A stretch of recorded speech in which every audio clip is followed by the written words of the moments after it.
We were backed up. I wanted to get room. We were going to push it on forward. I wasn't going to live through what happened last week in Chicago. So we're going to give ourselves room for the punt. We did that. We gave ourselves room for the punt. We protected it.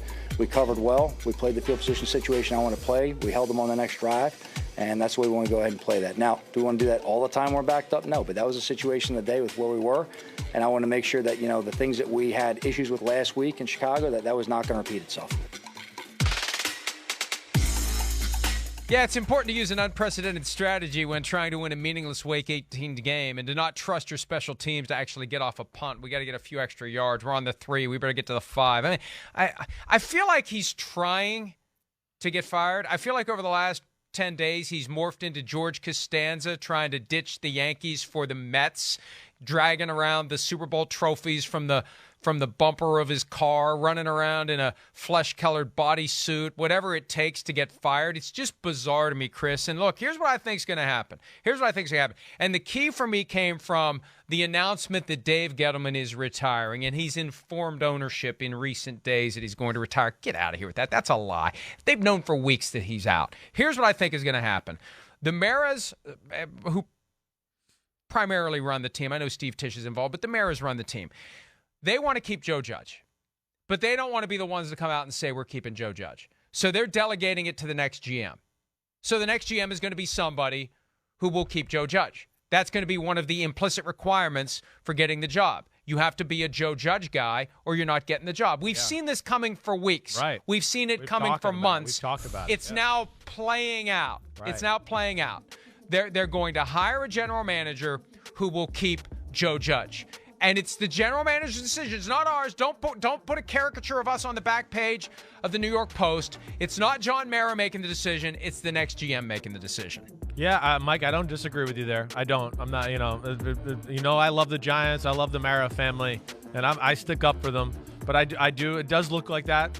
That's what it does look like on the outside looking in. And, we've talked about this for a month. That's where I expect them to keep Joe Judge. And that's where I get back into, I do think they got to hire a New England type of guy to go up there and be the GM.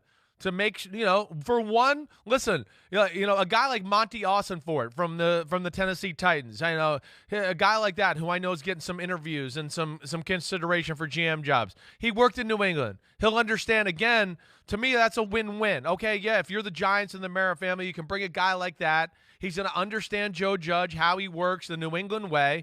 And then even if it doesn't work, and okay, now we got to get rid of Joe Judge, you got a guy that, has been in a tried and true evaluation system that is going to instill that into your organization. You'll be able to build on that for the future anyways. So if that's the direction they've already decided they want to go, Joe Judge, head coach, to me, that's the next move you got to go. You got to hire somebody that's going to have some sort of knowledge of Joe Judge or understand what he wants as far as total organizational picture to make that work, all right?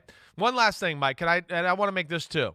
Again, Joe Judge has messed some things up here the last few weeks. There's no doubt, whether it's the press conference or even the way that play call there the other day on 3rd and 9. Again, the optics matter, perception matter, and that's to me where Joe Judge, again, who I'm a defender of, I know, has dropped the ball. 3rd and 9, hey, the offense is crap. I mean, they're crap. They couldn't do anything. So he's trying to play a game where they can maybe win the game 9-6 because he's been stuck with a crappy quarterback he had to play in Jake Fromm, a horrible offensive line where he can't trust that they can run the ball up the middle with that offensive line and get positive yards. That's how bad they were in the first half. Yeah. So that's where I defend him too, but you also need to know that the optics of you running a quarterback sneak on 3rd and 9, people are going to jump on that right now. You got to do something else for your own butt. To save your own butt in this situation because perception becomes reality, as we know in this league. And that's, to me, where he dropped the ball in a way there. Because so what if they block the punt? You don't look like an idiot if they block the punt. You look like an idiot for running this reverse flying V. Right. You give a social media meme to start. Yeah, exactly right. That's where it's wrong. The thought is right. They stopped them. It was a 3-0 game. Washington didn't get any points. Everything was right there, but it's the optics of it that are not good when, there was some questionable optics around the situation already to begin with. Hi, I'm Mike Tirico, and thanks for watching. Make sure to hit subscribe for the latest news and highlights from NBC Sports.